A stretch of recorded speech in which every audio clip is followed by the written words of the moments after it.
Hi friends, welcome to my channel. இன்னைக்கு நம்ம சேனல்ல என்ன பார்க்க போறோம்னா ஒரு சூப்பரான பெட்டிக்கடை பால்கோவா எப்படி செய்யறத பார்க்க போறோம். ஆனா இதுல பால் சம்பந்தமா எதுவுமே சேர்க்க மாட்டோம். பொட்டுக்கடலையும் சர்க்கரையும் வச்சு தான் பசங்களுக்கு ஈவினிங் ஸ்நாக்ஸா சூப்பரா இந்த ரெசிபி செய்யலாம். வீடியோ போறதுக்கு முன்னாடி என்னோட பிரணய் பிரத்வி சேனலை மறக்காம சப்ஸ்கிரைப் பண்ணி வச்சுக்கோங்க. பெல் ஐகானை கிளிக் பண்ணி ஆல் ஆப்ஷன் கொடுத்துக்கோங்க. அப்பதான் நான் போடுற எல்லா வீடியோவுமே உங்களுக்கு வந்து சேரும். வாங்க வீடியோக்குள்ள போகலாம். இந்த பெட்டிக்கடை பால்கோவா செய்யறதுக்கு நான் ஒரு கப் வந்து பொட்டுக்கடலை எடுத்துருக்கேன். கூடவே ஒரு கப் வந்து சர்க்கரை எடுத்துக்கிறேன். அது கூடவே 3 ஏலக்காய் எடுத்துக்கிறேன். இதை நான் முதல்ல நம்ம எல்லாத்தையும் அரைச்சி எடுத்துக்கலாம். ஃபர்ஸ்ட் நான் பொட்டுக்கடலையை நல்லா மிக்சியில் போட்டு ஒரு நல்ல நைஸாக பவுடராக அரைச்சி எடுத்துக்கிறேன். நமக்கு வந்து நைஸான பவுடர் தான் வேணும். அரைச்சி எடுத்த பிறகு இது மாதிரி ஒரு ஜல்லடை வச்சு நல்லா சலிச்சு எடுத்துக்கோங்க. இந்த மாதிரி நம்ம சலிச்சு எடுக்கும்போது அரைக்கும் போது இந்த திப்பி திப்பியாக உள்ளதெல்லாம் மேலே தங்கிடும். நமக்கு நைஸான நல்லா பவுடரான பொட்டுக்கடலை மாவு நமக்கு கிடைக்கும். இந்த திப்பி திப்பியா மேலே உள்ளது வந்து நமக்கு வேஸ்ட் ஆகாது. நம்ம வந்து தேங்காய் சட்னி அதெல்லாம் செய்யும் போது இந்த மாவை சேர்த்து அரைச்சிக்கலாம். அதனால எந்த பொருளுமே நமக்கு வேஸ்ட் ஆகாது. அதுக்கப்புறம் அதே மிக்சி ஜாரில் நான் எடுத்து வச்சிருக்கிற சர்க்கரையை சேர்த்துக்கிறேன். சர்க்கரையே நல்லா நைஸாக பவுடராக அரைச்சி எடுத்துக்கோங்க. அரைச்சி எடுத்த பவுடரை நம்ம எடுத்து வச்சிருக்கிற இந்த பொட்டுக்கடலை மாவோட நல்லா சேர்த்து மிக்ஸ் பண்ணிக்க போகிறோம். ஒரு கரண்டி வச்சு அதில் நல்லா மிக்ஸ் பண்ணிக்கோங்க. நம்ம மாவோட அந்த சர்க்கரை வந்து நல்லா சேர்ற அளவுக்கு நல்லா மிக்ஸ் பண்ணி விட்டுக்கோங்க.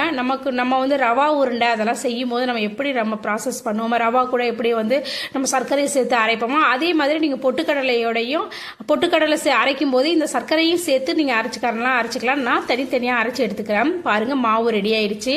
அதுக்கப்புறம் ஒரு கடாய் வச்சு அதில் நான் 3 டேபிள் ஸ்பூன் நெய் சேர்த்துக்கிறேன். ஏன்னா நம்ம இதில் வந்து நம்ம தண்ணி எதுவுமே நம்ம சேர்க்க மாட்டோம். ஃபுல் அண்ட் ஃபுல் இந்த நெய்யிலேயே தான் இந்த மாவை வந்து நம்ம வறுத்து எடுக்க போகிறோம். அதனால நம்ம வந்து இந்த கொஞ்சம் நெய் அதிகமாக சேர்த்து இந்த மாவை வந்து நல்லா வறுத்து எடுத்துக்கலாம். பாருங்கள், இந்த மாவை அது கூட சேர்த்துக்கோங்க. சிம்லேயே வச்சு சேர்த்துக்கோங்க. இல்லைன்னா நெய்யில் வந்து அந்த மாவு நம்ம சூடாக இருந்துச்சுன்னா கருகிடும். அதுக்காக நம்ம சிம்லேயே வச்சு இந்த மாவை சேர்த்துக்கோங்க. மாவை அந்த நெய்யிலேயே நல்லா சேர்ற அளவுக்கு நல்லா வறுத்து விடுங்க.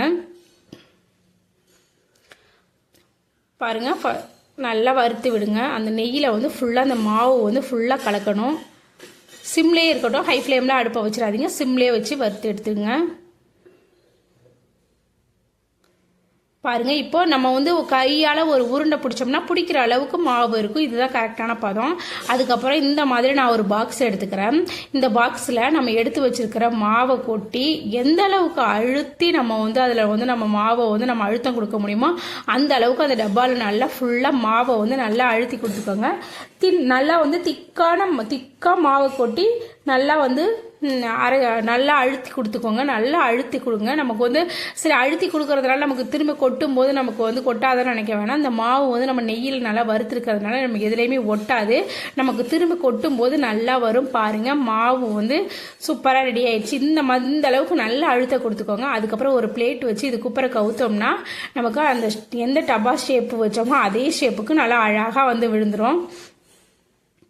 நம்ம என்ன பண்ணலாம், அதுக்கப்புறம் ஒரு கத்தி வச்சு நமக்கு என்ன ஷேப்பில் வேணுமோ அந்த ஷேப்பில் நம்ம வந்து இதை கட் பண்ணி எடுத்து நமக்கு குழந்தைங்களுக்கு கொடுக்க வேண்டியதுதான். நல்லா சாஃப்டாக இருக்கும், நல்லா டேஸ்டாகவும் இருக்கும். இந்த மாதிரி வெட்டி எடுக்கிறனா எடுத்துக்கலாம். நான் என்ன பண்ண போறேன்னா ஒரு டிஃபன் பாக்ஸ் மூடி ஒன்று எடுத்துக்கிறேன். அந்த மூடியில் இந்த மாதிரி ரவுண்டு ஷேப்பாக நான் வந்து எடுத்துக்க போகிறேன். அதை அந்த மாதிரி செய்கிறத விட இந்த மாதிரி செய்யும்போது பார்க்க நல்லா கலர்ஃபுல்லாக இருக்கும். நல்லா ரவுண்ட் ஷேப்பில் பசங்களும் நல்லா விரும்பி சாப்பிடுவாங்க. பாருங்கள், இப்போ ரவுண்டாக ஷேப்பாக சூப்பராக இருக்க பிறகு நான் இந்த மாதிரி ஒரு மூடி எடுத்து இந்த மூடியில் தான் நான் கட் பண்ணி எடுத்துக்கிட்டேன். நீங்கள் வந்து ட்ரையாங்கிள் ஷேப்பில் எடுக்கலாம், இல்லைனா ரெக்டாங்கிள் ஷேப்பில் உங்களுக்கு என்ன ஷேப் வேணுமோ அந்த ஷேப்பில் எடுத்துக்க வேண்டியதுதான். அவ்வளோதான். இந்த வீடியோ பிடிச்சிருந்துச்சுன்னா மறக்காமல் சேவ் பண்ணி உங்கள் வீட்டில் உள்ள குட்டிஸ்க்குலாம் செஞ்சு கொடுத்து பாருங்க. அப்படியே என்னோட சேனலையும் சப்ஸ்கிரைப் பண்ணி வச்சுக்கோங்க. நாளைக்கு வேறு ரெசிபியில் பார்க்கலாம். நம்ம கடவுள் செய்கிற சாப்பாட்டை கஷ்டப்பட்டு செய்யாமல் இஷ்டப்பட்டு செஞ்சு கொடுத்து பாருங்க. ரசம் கூட அமிர்தமாக இருக்கும். தேங்க்ஸ் ஃபார் வாட்சிங்.